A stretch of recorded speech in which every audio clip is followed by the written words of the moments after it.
तुहानूं साम के रख लिओ। जिहड़ा तुहानूं कूपन मिलूगा वो कैप्टन अमरिंदर वाला कूपन नहीं हैगा भी कैप्टन ने सौं चक्की थोड़ी नौकरी पक्की। लै सानू नौकरियां देने वाला आप बेरोजगार हो गया। ये बहुत बात कर ली वो बस कर तुसीं सारे सीएम हो यार। साडे लिए सीएम का मतलब कॉमन मैन है। सो कॉमन मैन आपां सारे आम आदमी हर बारी आ जाते हैं। एक मौका होर दिओ जी, एक मौका होर दिओ जी। लोकां कोले मौके मुक गए, इन्हां कोले मौके मंगण वाली बेशर्मी दी हद नहीं मुक्की भी एक मौका होर दिओ जी, एक मौका होर दिओ जी। सब तो पहला सिखां वाली डब्बी माचिस चाह धरन वेले जदों ही माचिस की तीली जलाई टैक्स शुरू।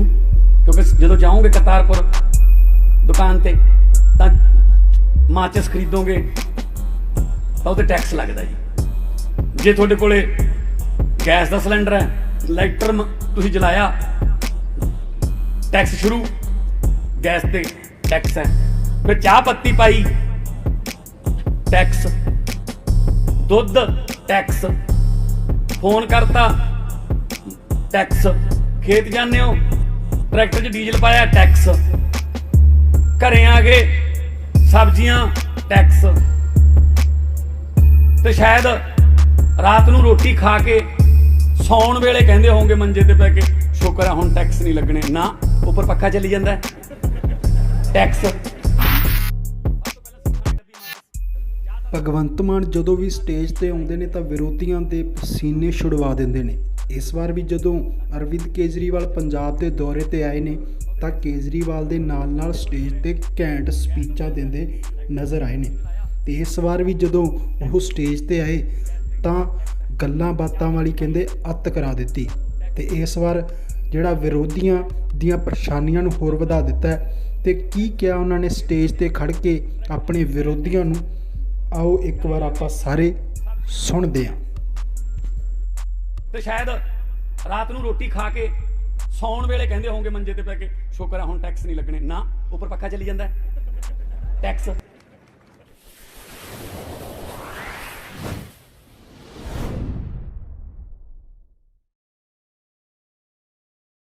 और ਤੁਹਾਡੇ ਨਾਲ ਆਪਣੇ रूबरू होणगे। ਧੰਨਵਾਦ।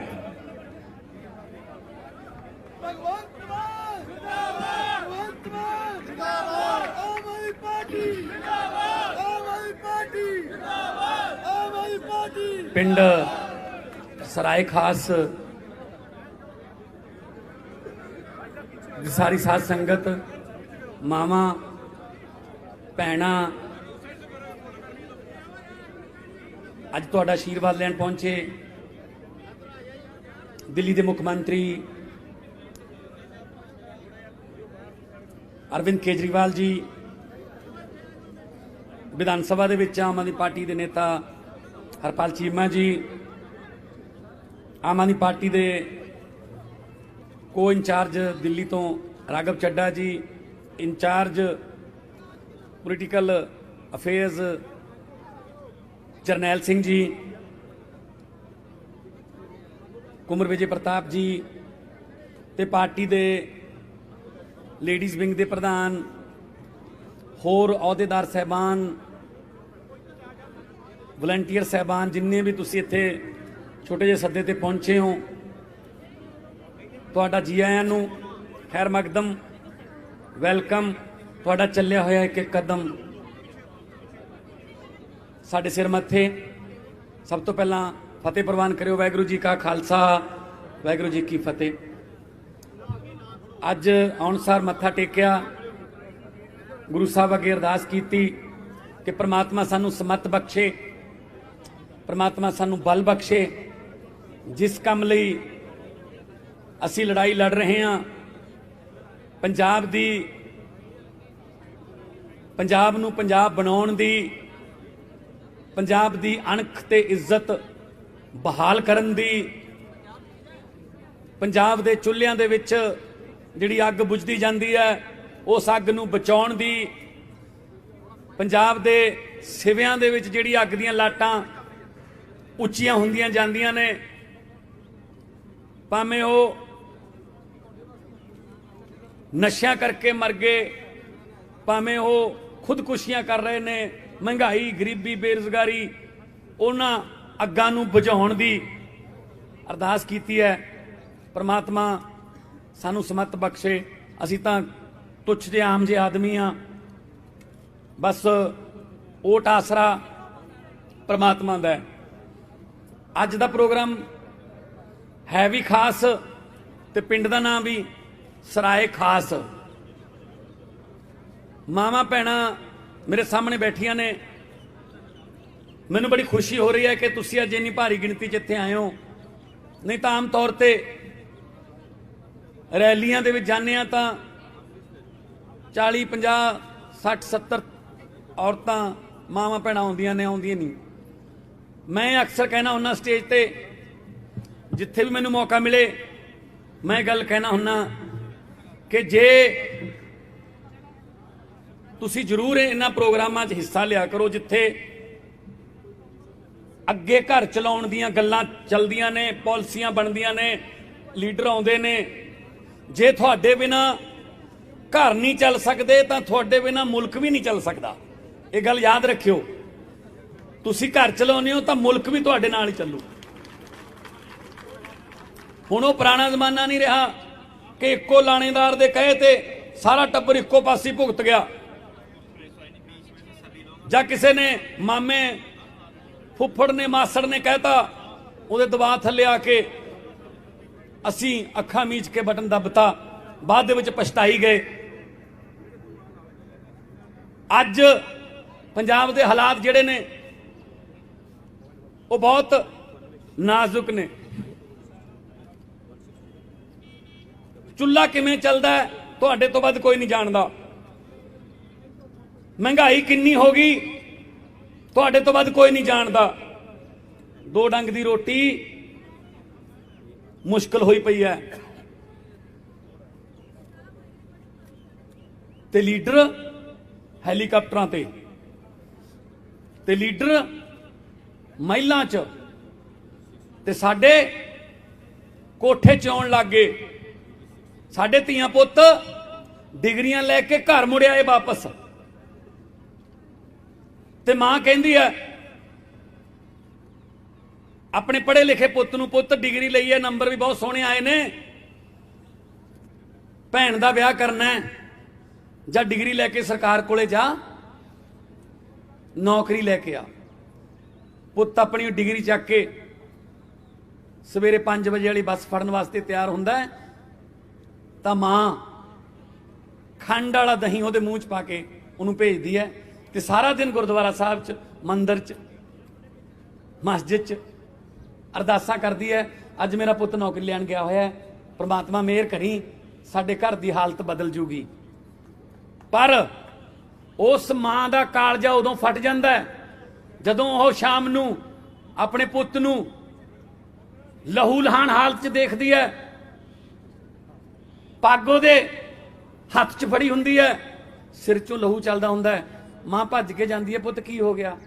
ਬੇਬੇ ਕੁਛ ਨਹੀਂ ਹੋਇਆ, ਲਾਠੀ ਚਾਰਜ ਹੋ ਗਿਆ ਉੱਥੇ ਸਾਰਿਆਂ ਤੇ, ਪੁਲਿਸ ਨੇ ਬਹੁਤ ਕੁੱਟੇ, ਮੁੰਡੇ ਕੁੜੀਆਂ ਚੁੰਨੀਆਂ ਲੈ ਗਈਆਂ, ਪੱਗਾਂ ਢਹਿ ਗਈਆਂ। ਉਹ ਕਹਿੰਦੇ ਜਾਓ ਭਾਜੋ, ਸਾਡੇ ਕੋਲੇ ਨੌਕਰੀਆਂ ਨਹੀਂ ਹੈਗੀਆਂ। ਤਾਂ ਫਿਰ ਮਾਂ ਦੇ ਦਿਲੋਂ ਇੱਕ ਹਾਂ ਨਿਕਲਦੀ, ਹਾਂ ਜਾਓ ਵੇ, ਤੁਹਾਡਾ ਕੱਖ ਨਾ ਰਹੇ, ਤੁਹਾਡਾ ਬੇੜਾ ਬਹਿ ਜੇ ਜ਼ਾਲਮੋ, ਤੁਸੀਂ ਮੇਰੇ ਚੰਦ ਵਰਗੇ ਪੁੱਤ ਨੂੰ ਕੁੱਟ ਕੇ ਭੇਜਿਆ। ਜਦੋਂ ਮਾਂ ਦੀ ਬਦਦੁਆ ਲੱਗ ਜੇ ਨਾ ਫੇਰ ਨਹੀਂ ਬਚਾਅ ਕਿਤੇ ਵੀ। ਮਾਂ ਲਫ਼ਜ਼ ਜਿਹੜਾ ਹੈ ਇੱਕੋ ਅੱਖਰ ਦਾ ਲਫ਼ਜ਼ ਹੈ ਮਾਂ, ਪਰ ਇਹਦੇ ਮਤਲਬ ਕੱਢਦੇ ਕੱਢਦੇ ਪਤਾ ਹੀ ਨਹੀਂ ਕਿੰਨੇ ਵਿਗਿਆਨੀਆਂ ਨੇ ਕਿਤਾਬਾਂ ਲਿਖੀਆਂ, ਨਹੀਂ ਕੱਢੇ ਗਏ ਮਤਲਬ। ਮਾਂ ਹੁੰਦੀ ਹੈ ਮਾਂ ਓਏ ਦੁਨੀਆ ਵਾਲਿਓ, ਕਿਉਂਕਿ ਪ੍ਰੋਫੈਸਰ ਮੋਹਨ ਸਿੰਘ ਨੇ ਲਿਖਿਆ, ਮਾਂ ਵਰਗਾ ਘਣਸ਼ਾਵਾਂ ਬੂਟਾ ਮੈਨੂੰ ਕਿਤੇ ਨਜ਼ਰ ਨਾ ਆਏ, ਜੀ ਤੋਂ ਲੈ ਕੇ ਛਾਂ ਉਧਾਰੀ ਰੱਬ ਨੇ ਸਵਰਗ ਬਣਾਏ। ਮਾਂ ਤੋਂ ਛਾਂ ਉਧਾਰੀ ਲੈ ਕੇ ਰੱਬ ਨੇ ਸਵਰਗ ਬਣਾਏ ਨੇ। ਕੋਈ ਵੀ ਬੰਦਾ ਦੁਨੀਆ ਜਿੱਡਾ ਮਰਜੀ ਬਲੀ ਬਣ ਜੇ, ਜਿੱਡਾ ਮਰਜੀ ਤਾਕਤਵਰ ਬਣ ਜੇ, ਪਰ ਆਪਣੀ ਮਾਂ ਤੋਂ ਵੱਡਾ ਨਹੀਂ ਹੋ ਸਕਦਾ। ਉਹ ਮਾਂ ਦੇ ਪੈਰਾਂ ਦੀ ਖਾਕ ਵੀ ਨਹੀਂ ਬਣ ਸਕਦਾ ਉਹ। ਸੋ ਅੱਜ ਮਾਵਾਂ ਇੱਥੇ ਆਈਆਂ ਨੇ, ਬੜੇ ਦੁੱਖ ਹੋਣਗੇ ਤੁਹਾਡੇ ਕੋਲੇ, ਮੈਨੂੰ ਪਤਾ ਹੈ, ਅਸੀਂ ਰੋਜ਼ ਜਾਂਦੇ ਹਾਂ, ਬੜੇ ਦੁੱਖ ਨੇ। ਅੱਖਾਂ ਚੋਂ ਅਥਰੂ ਸੁੱਕ ਗਏ, ਮੁੱਕ ਗਏ। ਸੋਚਦੇ ਆ ਸ਼ਾਇਦ ਅਗਲੇ ਆ ਮੁੰਡਾ ਪੜ ਜੂ, ਬੱਚਾ ਜੂ, ਬੇਟੀ ਪੜ ਜੂ, ਸਾਡੀ ਤਾਂ ਲੰਘ ਗਈ, ਇਹ ਪੜ ਕੇ ਕੋਈ ਅਫਸਰ ਬਣ ਜਾਣਗੇ, ਸ਼ਾਇਦ ਘਰ ਦੀ ਜੂਨ ਸੁਧਰ ਜੂਗੀ। ਨਾ, ਉਹੀ ਚੱਲੀ ਜਾਂਦੀਆਂ ਦਿਹਾੜੀਆਂ, ਉਹੀ ਚੱਲੀ ਜਾਂਦਾ ਹੈ, ਘਰ ਹੋਰ ਛੋਟੇ ਹੋਈ ਜਾਂਦੇ ਆ। ਜਾਂ ਫਿਰ ਅਸੀਂ ਕੋਸ਼ਿਸ਼ ਇਹ ਕਰਨ ਲੱਗ ਗਏ, ਮਾਂ ਦੀਆਂ ਵਾਲੀਆਂ ਵੇਚ ਦੋ, ਮਾਂ ਕਹਿੰਦੀ ਆ ਮੈਂ ਪੁੱਤ ਵਾਲੀਆਂ ਵੇਚ ਦਿੰਦੀ ਆ, ਆਪਦੀਆਂ ਗਹਿਣੇ ਵੇਚ ਦਿੰਦੀ ਆ, ਜਾਂ ਆਈਲੈਟਸ ਕਰਕੇ ਆ ਕਿਥੇ ਏਜੰਟ ਨਾਲ ਗੱਲ ਕਰਕੇ ਪੁੱਤ ਬਾਹਰ ਚਲਾ ਜਾ, ਕੋਈ 4 ਪੈਸੇ ਆਉਣ। ਮੇਰੇ ਕੋਲੇ ਹਰ ਰੋਜ਼ 40 50 ਪਾਸਪੋਰਟ ਆਉਂਦੇ ਨੇ। ਸਾਊਦੀ ਅਰਬ ਚ ਮੁੰਡੇ ਫਸੇ ਹੋਏ ਨੇ ਜੀ, ਕਢਾ ਲਿਆਓ। ਜੇਲ੍ਹ ਚ ਫਸ ਗਏ ਜੀ, ਪਾਸਪੋਰਟ ਨਹੀਂ ਦਿੰਦੇ ਜੀ, ਕੁੱਟ ਕੇ ਕੰਮ ਕਰਾਉਂਦੇ ਨੇ ਜੀ। ਆਹ ਹਾਲਤ ਕਰਤੀ ਸਾਡੀ ਇਹਨਾਂ ਨੇ, ਲੀਡਰਾਂ ਨੇ, ਕਿ ਅਸੀਂ ਆਪਦੀ ਧਰਤੀ ਛੱਡ ਕੇ ਭੱਜ ਰਹੇ ਹਾਂ। ਸੋ ਵੀਰੋ, ਮਾਵਾਂ ਭੈਣਾਂ ਨੂੰ ਮੈਂ ਕਹਿਣਾ ਚਾਹੁੰਦਾ, ਭੈਣੋ ਮਾਵਾਂ ਨੂੰ ਕਹਿਣਾ ਚਾਹੁੰਦਾ, ਕੋਈ ਨਹੀਂ, ਉਮੀਦ ਤੇ ਦੁਨੀਆ ਕਾਇਮ ਹੈ।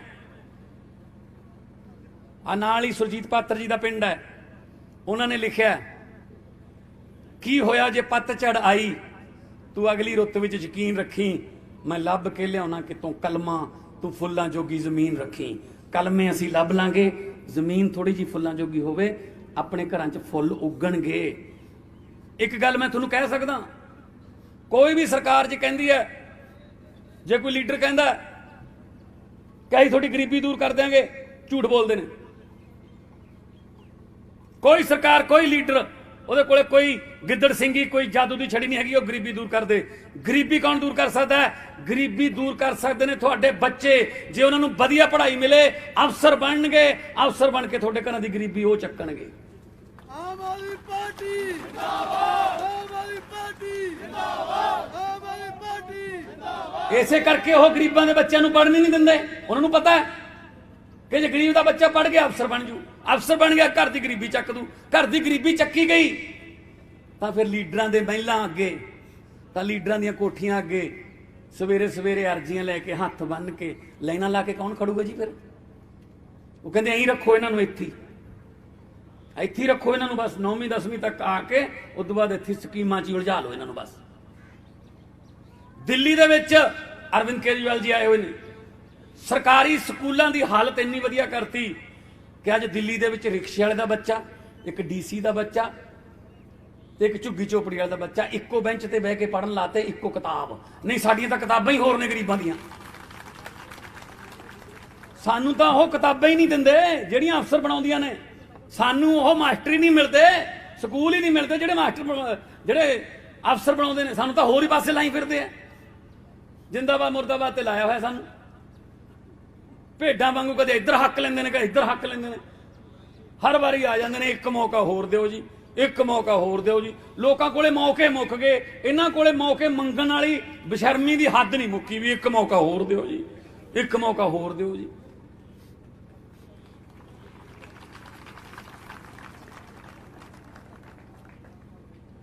ਅਰਵਿੰਦ ਕੇਜਰੀਵਾਲ ਜੀ ਨੇ ਅਨਾਉਂਸ ਕਰਤਾ ਕਿ 18 ਸਾਲ ਤੋਂ ਉੱਪਰ ਜੋ ਵੀ ਪੰਜਾਬ ਦੇ ਵਿੱਚ ਮਾਂ ਭੈਣ ਹੈ, ਉਹਨੂੰ 1000 ਰੁਪਇਆ ਮਹੀਨੇ ਦਾ ਦੇਵਾਂਗੇ।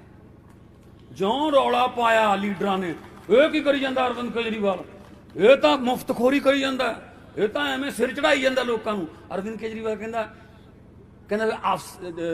ਲੀਡਰਾਂ ਨੂੰ 5-5000 ਯੂਨਿਟ ਬਿਜਲੀ ਦੇ ਫ੍ਰੀ ਨੇ, ਜੇ ਮੈਂ 300 ਲੋਕਾਂ ਨੂੰ ਦੇ ਦੇ ਤਾਂ ਤੁਹਾਨੂੰ ਕੀ ਪ੍ਰੋਬਲਮ ਹੈ? ਉਹ ਕਹਿੰਦੇ ਜੋ ਲੀਡਰਾਂ ਨੂੰ ਫ੍ਰੀ ਮਿਲਦਾ ਮੈਂ ਲੋਕਾਂ ਨੂੰ ਦੇਵਾਂਗਾ। ਪੈਸੇ ਕਿੱਥੋਂ ਆਉਣਗੇ ਜੀ? ਅਰਵਿੰਦ ਕੇਜਰੀਵਾਲ ਜੀ ਇਨਕਮ ਟੈਕਸ ਦੇ ਕਮਿਸ਼ਨਰ ਰਹੇ ਨੇ, ਇਹਨਾਂ ਨੂੰ ਪਤਾ ਪੈਸਾ ਕਿੱਥੋਂ ਆਉਂਦਾ ਤੇ ਕਿੱਥੇ ਲਾਉਣਾ ਹੈ। ਆ ਰੇਤੇ ਦੀਆਂ ਖੱਡਾਂ ਵਾਲਾ ਪੈਸਾ ਜਿਹੜਾ ਲੀਡਰਾਂ ਦੇ ਢਿੱਡਾਂ ਜਾਂਦਾ ਉਹ ਰੋਕ ਲਓ। ਆ ਬੱਸਾਂ ਜਿਹੜੀਆਂ ਨੇ ਬੇਰੁਜ਼ਗਾਰਾਂ ਨੂੰ ਦੇ ਦਿਓ, ਇਹਨਾਂ ਦੇ ਪਰਮਿਟ ਉਹ ਰੋਕ ਲਓ। ਆ ਕੇਬਲ ਮਾਫੀਆ, ਆ ਐਕਸਾਈਜ਼ ਵਾਲੇ, ਆ ਨਜਾਇਜ਼ ਧੰਦਿਆਂ ਵਾਲੇ, ਆ ਭ੍ਰਿਸ਼ਟਾਚਾਰ ਰੋਕ ਲਓ। ਨਾਲੇ ਖਜ਼ਾਨਾ ਭਰੂ ਤੇ ਨਾਲੇ ਤੁਹਾਨੂੰ 1000 ਰੁਪਇਆ ਮਹੀਨੇ ਦਾ ਭਾਵੇਂ ਸੂਟ ਸਵਾ ਲਿਓ, ਭਾਵੇਂ ਜੇ ਬੇਟੀ ਆ ਗਈ ਆਪਦੇ ਪੇਕੀ ਉਹਦੇ ਜਵਾਕਾਂ ਨੂੰ ਖਿਡੌਣੇ ਲੈ ਦਿਓ, ਠੀਕ ਹੈ ਨਾ, ਭਾਵੇਂ ਜੋ ਮਰਜ਼ੀ ਕਰ ਲਿਓ, ਉਹ ਤੁਹਾਡਾ ਹੈ। ਸੋ ਸਾਨੂੰ ਤਾਂ ਇਹ ਰੱਖਣਾ ਚਾਹੁੰਦੇ ਨਹੀਂ, ਨਾ ਨਾ ਐ ਨਾ ਕਰੋ, ਐ ਨਾ ਕਰੋ। ਕਰਜ਼ਾ ਲੈ ਕੇ ਨਹੀਂ ਦੇਣੇ ਪੈਸੇ, ਲੋਕਾਂ ਦੇ ਟੈਕਸ ਦਾ ਪੈਸਾ ਲੋਕਾਂ ਨੂੰ ਮੋੜਨਾ ਹੈ। ਤੁਸੀਂ ਸੋਚਦੇ ਹੋਵੋਗੇ ਅਸੀਂ ਕਦੋਂ ਟੈਕਸ ਦਿੰਨੇ ਆ? ਤੁਸੀਂ ਤਾਂ 24 ਘੰਟੇ ਟੈਕਸ ਦੇ ਰਹੇ ਹੋ ਜੀ। ਤੜਕੇ ਉੱਠਦੇ ਆ 4 4:30 ਵਜੇ ਅੰਮ੍ਰਿਤ ਵੇਲੇ, ਸਭ ਤੋਂ ਪਹਿਲਾਂ ਸਿੱਖਾਂ ਵਾਲੀ ਡੱਬੀ ਮਾਚਿਸ ਚਾਹ ਧਰਨ ਵੇਲੇ, ਜਦੋਂ ਹੀ ਮਾਚਿਸ ਤੀਲੀ ਜਲਾਈ ਟੈਕਸ ਸ਼ੁਰੂ। ਕਿਉਂਕਿ ਜਦੋਂ ਜਾਓਗੇ ਕਰਤਾਰਪੁਰ ਦੁਕਾਨ ਤੇ ਤਾਂ ਮਾਚਿਸ ਖਰੀਦੋਗੇ ਤਾਂ ਉਹ ਤੇ ਟੈਕਸ ਲੱਗਦਾ ਜੀ। ਜੇ ਤੁਹਾਡੇ ਕੋਲੇ ਗੈਸ ਦਾ ਸਿਲੰਡਰ ਹੈ, ਲਾਈਟਰ ਤੁਸੀਂ ਜਲਾਇਆ, ਟੈਕਸ ਸ਼ੁਰੂ, ਗੈਸ ਤੇ ਟੈਕਸ ਹੈ। ਫਿਰ ਚਾਹ ਪੱਤੀ ਪਾਈ, ਟੈਕਸ, ਦੁੱਧ ਟੈਕਸ, ਫੋਨ ਕਰਤਾ ਟੈਕਸ, ਖੇਤ ਜਾਂਦੇ ਹੋ ਟਰੈਕਟਰ 'ਚ ਡੀਜ਼ਲ ਪਾਇਆ ਟੈਕਸ, ਘਰੇ ਆ ਗਏ ਸਬਜ਼ੀਆਂ ਟੈਕਸ, ਤੇ ਸ਼ਾਇਦ ਰਾਤ ਨੂੰ ਰੋਟੀ ਖਾ ਕੇ ਸੌਣ ਵੇਲੇ ਕਹਿੰਦੇ ਹੋਵੋਗੇ ਮੰਜੇ ਤੇ ਪੈ ਕੇ, ਸ਼ੁਕਰ ਹੈ ਹੁਣ ਟੈਕਸ ਨਹੀਂ ਲੱਗਣੇ। ਨਾ, ਉੱਪਰ ਪੱਖਾ ਚੱਲੀ ਜਾਂਦਾ ਟੈਕਸ, ਜਾਂ ਹੀਟਰ ਲੱਗਿਆ ਟੈਕਸ। ਤੁਸੀਂ ਤਾਂ ਸੁੱਤੇ ਪਏ ਵੀ ਟੈਕਸ ਦੇਈ ਜਾਂਦੇ ਹੋ, ਤੇ ਖਜ਼ਾਨਾ ਕਿਵੇਂ ਖਾਲੀ ਹੋ ਗਿਆ ਫਿਰ? ਨਾ ਕਿਸੇ ਨੂੰ ਨੌਕਰੀ ਦਿੱਤੀ, ਨਾ ਕੋਈ ਹਸਪਤਾਲ ਬਣਾਇਆ, ਨਾ ਕੋਈ ਸਕੂਲ ਬਣਾਇਆ। ਸੜਕਾਂ ਸਾਰੀਆਂ ਪ੍ਰਾਈਵੇਟ ਕੰਪਨੀਆਂ ਨੇ ਬਣਾਈਆਂ ਨੇ, ਉਹਨਾਂ ਨੇ 40-40 ਕਿਲੋਮੀਟਰ ਤੇ ਆਪਦੇ ਨਾਕੇ ਲਾਏ ਹੋਏ ਨੇ ਟੋਲ ਟੈਕਸ। ਤੇ ਫਿਰ ਖਜ਼ਾਨਾ ਕਿਹਨੇ ਖਾਲੀ ਕਰਤਾ?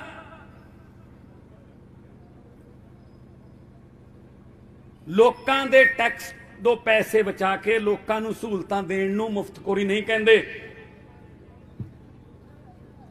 ਦਿੱਲੀ ਦੇ ਵਿੱਚ 20,000 ਲੀਟਰ ਪਾਣੀ ਫ੍ਰੀ ਹੈ, ਸਕੂਲ ਦੀ ਐਜੂਕੇਸ਼ਨ ਫ੍ਰੀ ਹੈ, 73% ਯਾਨੀ ਕਿ ਪੌਣੀ ਦਿੱਲੀ ਨੂੰ ਬਿਜਲੀ ਦਾ ਬਿੱਲ ਜ਼ੀਰੋ ਆਉਂਦਾ ਹੈ।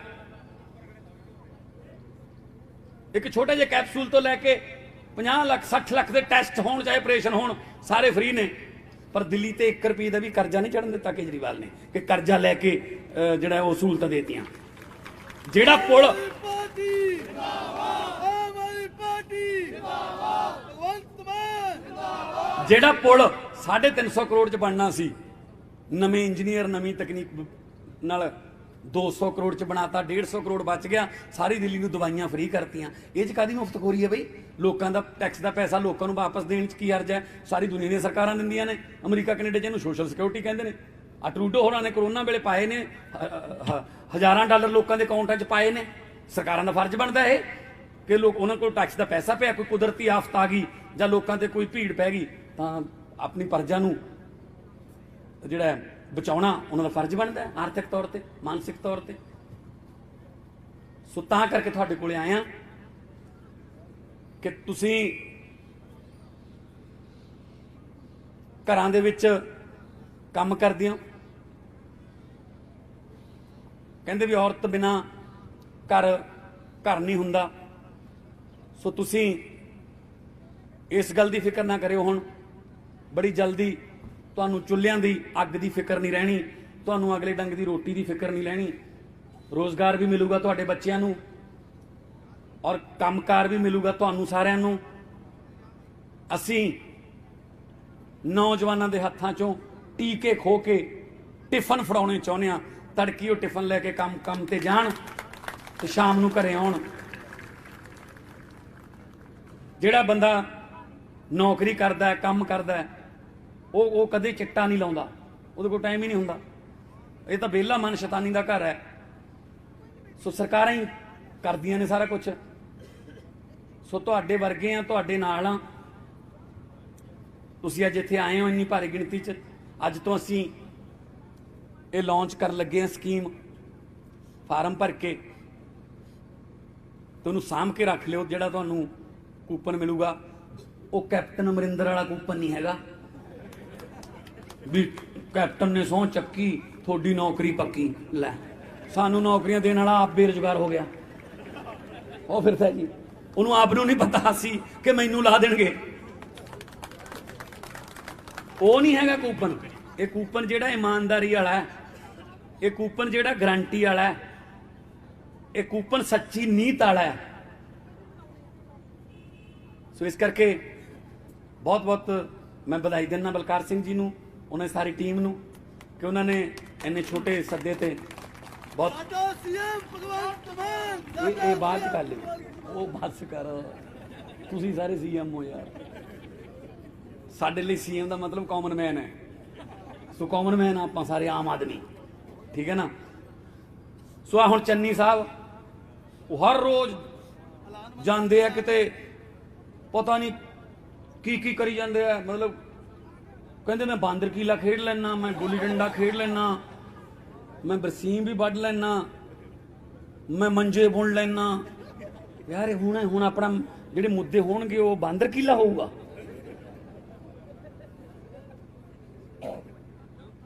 ਰਾਤ ਆ ਹੁਣ ਅੱਜ ਮੈਂ ਦੇਖਦਾ ਸੀ ਅੰਮ੍ਰਿਤਸਰ, ਕਹਿੰਦੇ ਅਚਾਨਕ ਇੱਕ ਕਿਸਾਨ ਦੇ ਘਰੇ ਰਾਤ ਨੂੰ 12 ਵਜੇ ਪਹੁੰਚ ਗਏ ਮੁੱਖ ਮੰਤਰੀ ਚੰਨੀ, ਤੇ ਪਰਿਵਾਰ ਰਹਿ ਗਿਆ ਹੱਕਾ ਬੱਕਾ ਤੇ ਸਾਗ ਨਾ ਖਾਧੀ ਰੋਟੀ। ਇਹ ਕਿਹੜਾ ਕਿਸਾਨ ਦਾ ਪਰਿਵਾਰ ਹੈ ਜਿਹੜਾ 12 ਵਜੇ ਤੱਕ ਭੁੱਖਾ ਰਹਿੰਦਾ ਜੀ? ਦੱਸੋ। ਸਾਰਾ ਕੁਝ ਪਲੈਨਿੰਗ ਕਰਦੇ ਆ, ਉੱਥੇ ਜਾ ਕੇ ਫੋਟੋਆਂ ਖਿੱਚ ਲੈਂਦੇ ਆ। ਉਹੀ ਫੋਟੋ ਹੁਣ ਕੱਲ ਨੂੰ ਬੱਸਾਂ ਤੇ ਦੇਖ ਲਿਓ ਵੀ ਚੰਨੀ ਸਾਹਿਬ ਰੋਟੀ ਖਾਂਦੇ ਹੋਏ। ਇੰਨਾ ਨਾ ਡਰਾਮਾ ਕਰੋ ਜੀ, ਲੋਕਾਂ ਨੂੰ ਕੁਛ ਧਰਤੀ ਤੇ ਵੀ ਕੁਛ ਕਰਕੇ ਦਿਓ। ਧਰਤੀ ਤੇ ਸਿਰਫ ਬੋਰਡ ਦਿਸਦੇ ਨੇ, ਹੋਰ ਕੁਝ ਨਹੀਂ ਹੈਗਾ। ਸੋ ਤੁਹਾਡੇ ਵਰਗਿਆਂ, ਤੁਹਾਡੇ ਨਾਲ ਦਿਆਂ ਲੱਗੇ ਹੋਏ ਆ, ਜਿੱਥੇ ਵੀ ਮੌਕਾ ਮਿਲਦਾ, ਲੋਕ ਸਭਾ 'ਚ, ਵਿਧਾਨ ਸਭਾ 'ਚ, ਸੜਕਾਂ ਤੇ, ਜਿੱਥੇ ਵੀ ਮੌਕਾ ਮਿਲਦਾ ਲੋਕਾਂ ਦੇ ਹੱਕ 'ਚ ਬੋਲਣ ਦਾ, ਅਸੀਂ ਤੁਹਾਡੇ ਨਾਲ ਖੜਾਂਗੇ। ਸੋ ਦੋਨੇ ਹੱਥ ਉੱਪਰ ਚੱਕ ਕੇ,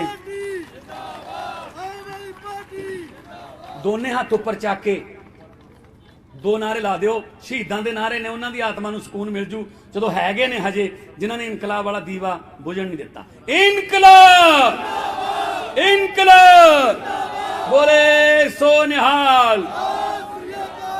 ਬਹੁਤ ਬਹੁਤ ਧੰਨਵਾਦ, ਬਹੁਤ ਬਹੁਤ ਮਿਹਰਬਾਨੀ। ਮੇਰੀ ਇੰਨੀ ਕੁ ਹਾਜ਼ਰੀ ਕਬੂਲ ਕਰੋ। ਸਤਿ ਸ਼੍ਰੀ ਅਕਾਲ।